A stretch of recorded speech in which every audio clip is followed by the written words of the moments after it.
Hi everyone.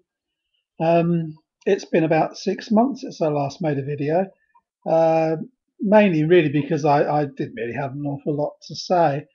Um, but I thought it would be good to sort of bring people up to date with where things are at the moment.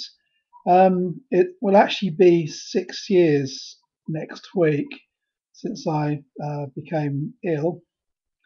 Um, it's a long time. Although I know it's not as long as some people. I know people 30 odd years who have been more severely affected than I am. So it's not, it's a long time, but seems crazy to say it's not that long. Um, since my last video, which I made about the possibility of hypermobility syndrome, I did try approaching my doctor about it, but to be honest, he wasn't that interested. And the more I thought about it, there wasn't much that he could do. All it would do is show that there is something else wrong. Now, I have had problems with my joints for a long time, and in the recent weeks, I've had a few cases where my ankles have given way and I've gone over. But that's been part of my life for a long time. But one thing I do know is that hypermobility syndrome has been linked to things like fibromyalgia and um, myalgic encephalomyelitis. And so it might just be that that is because there's a genetic susceptibility to those illnesses with something like hypermobility syndrome, but who knows? But to be honest, I've sort of I like to say that I've given up trying to get any more answers apart from accepting that I actually have myalgic encephalomyelitis. I get the occasional things. I'm I can be quite hypochondrial, and I guess when you have an illness that's so difficult to explain, and um, you don't really get any proper help from the medical profession, you tend to become a bit hypochondrial. So every new thing, especially when you have so many symptoms and so many things can fit, you start to think, oh, it might be that. But in fact, it's a futile sort of chasing after things in many ways. The main thing that I have, which would, and I've probably said this before, so if I'm repeating myself, forgive me. The main thing that is a mark of my illness really is the post exertional illness. So not malaise is such a weak word, but it's more than that. It's an increase in symptoms and feeling ill, and exertion is just doing something like making this video, from which afterwards I will no doubt need to rest. So anyhow, that's that short bit. Um, the summer period, I had some really good periods of health. My gait was relatively good on a few occasions, one lasting must have been nearly 10 days until a gradual deterioration back down and below what I was before. And I had a couple that were sort of almost like I thought I was getting well again, as I've happened many times before, but never materialized. It was nice and I enjoyed it while I could. But as I, it is bittersweet really, because although you try not to get your hopes up, it's virtually impossible not to hope that perhaps this is the beginning of a recovery. But anyhow, that didn't happen, and I gradually got worse. A couple of months ago, actually a month or so ago, no, it wasn't less than that. I had to deal with the ESA, which is a benefit we get in the UK, where they're really getting difficult to get any money for illness, and there's an awful lot of controversy over how unfair it is on people. Well, I was extremely fortunate, you can call it fortunate, in that Uh, I had to travel 20 miles to get to the assessment centre, and then there was a walk. I mean, Atos, who are the company who administer this test for the government, they're not really even geared up for disabled people, and there was no parking nearby and all of this sort of stuff. So by the time I got there, I was struggling to say the least, not just from the journey, but also from the walk. But it did work in my favour because my involuntary movements were really bad and I was struggling to walk. And the assessor just watched me walk into the room and she just said to me, "You don't need to worry. How far can you walk?" And I said, I, I'm, I said that actually any walking is becoming difficult and painful, about 20 meters before it starts to get really bad. And she said, "Well, that's fine. You don't need to worry. You'll get your ESA," and that was it. So what I had been worrying about for quite a few weeks actually turned out to go in my favour. And I am fortunate, I do admit, because I know some people with ME, um, they get this, "You don't look ill." And I get people say, "You look okay, you're looking well," but I know that often that's just because people don't go around and say you look like you're half dead. It's just not what people say to people. Um, but anyhow, so that was a positive.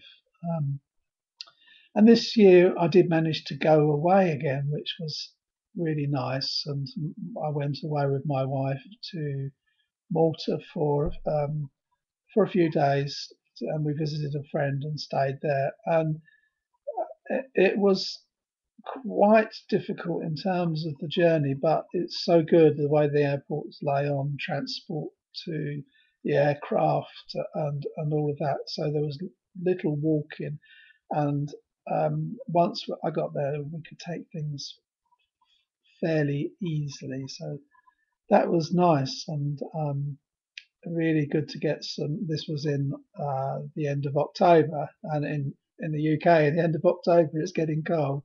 So to get temperatures in the mid 20s at that time of the year was really nice and did me good. However, I then had to come back and deal with this ESA claim, and the stress of it wasn't good, and the um, going away, although it did me a lot of good psychologically, it has worn me down a little. And I would say that I'm functioning quite not that brilliantly at the moment. At the moment, my involuntary movements have gone down. Now they did get worse for a few weeks, and I do see some link to stress, but I know that they're there sometimes when I'm not stressed. And I think nearly every neurological illness or any illness you can think of, added stress does make the symptoms worse, but that doesn't mean that the stress is causing all of the symptoms, if you understand what I'm saying.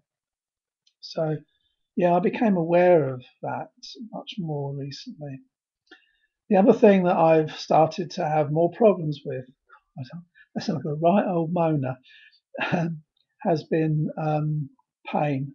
And really, I've had discomfort over the last few years, but this year I've experienced more in the way of pain, muscle pain, pain in my hips, pain in my legs, pain in my arms and my hands.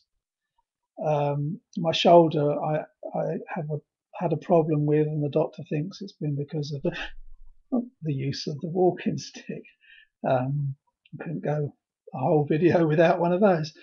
Um, and it's caused some damage in my shoulder, and I've been having physio on it for since about the beginning of September, and it still hasn't completely healed. And uh, whether it will stay that way or not, or whether the use of it will cause it the problem again, I don't know. But there's obviously a weakness there, but I need to use the walking stick. But I could use the other arm, but I had a problem with that arm last year when I fell on it. And if I go and muck that one up, I don't want both shoulders to be bad. So yeah, so that's been a problem. I've got to see the doctor this week. He did put me on tramadol for a while, which was helpful, but I've just run out of the tramadol. But I'm seeing him on Friday, and I will ask to go on it permanently. So that could be a help. I had the misfortune of going to one of the local CFS ME clinics that we have here in the UK, and it was absolutely useless. I didn't expect a huge amount because I do understand that there's little more that can be done than managing the symptoms at the moment. And that's really all I was wanting. But I thought that there would be a doctor and there would be help with things like pain, proper assessments, and all of this. But this was like a presentation. There were 10 people there, and it was to explain about the service, about fatigue, and that's what it was all about. It was just about fatigue, and it was 2 hours long, which was bad enough with a 5 minute and a quarter of an hour break, but nowhere to lie down. So sitting upright for so long wasn't good. So I was quite a bad state afterwards. And all they were offering were, I think it was 7 2-hour sessions over 14 weeks in a group. The only assessment would be done by an occupational therapy on a 45-minute phone call. Now, a 45-minute phone call for someone with ME is not sensible, you know. And how can you assess someone's function on a phone call? It's daft. So anyhow, I opted out. That's the reason I've got to see my GP, because he wants me to help him fill a form in as to why I opted out. But one of the examples they gave of a typical patient, I thought, if I could do all that they could do, I would be dancing up and down with joy. And it would seem that they really only deal with mildly affected people. And there's nothing for people whose symptoms are more to the moderate or severe side of things. So that was a bit of a waste of time, really. And I wondered why on earth the government is spending money on something which is of no real value, in my opinion, or at least it wasn't for me. So there we go. That's where things are as of now. I've still got my other health problems with my diabetes. I've lost some weight. I managed to lose about, it must be about 18 pounds now, which is good for me generally. Anyhow, I need to probably lose another, I don't know, probably another 42 pounds or so. But you know, gradually working towards that. So anyhow, I'm not sure whether I will make another video for a while, and Christmas is coming up, so I will wish you all a Merry Christmas and a Happy New Year in case I don't make another video before then. And no doubt you'll see me on here in another 6 months' time unless something important, or unless I get the inclination to make another video, shall I say, comes up. So nice to speak to you all, and I will speak to you again at some point. Bye for now.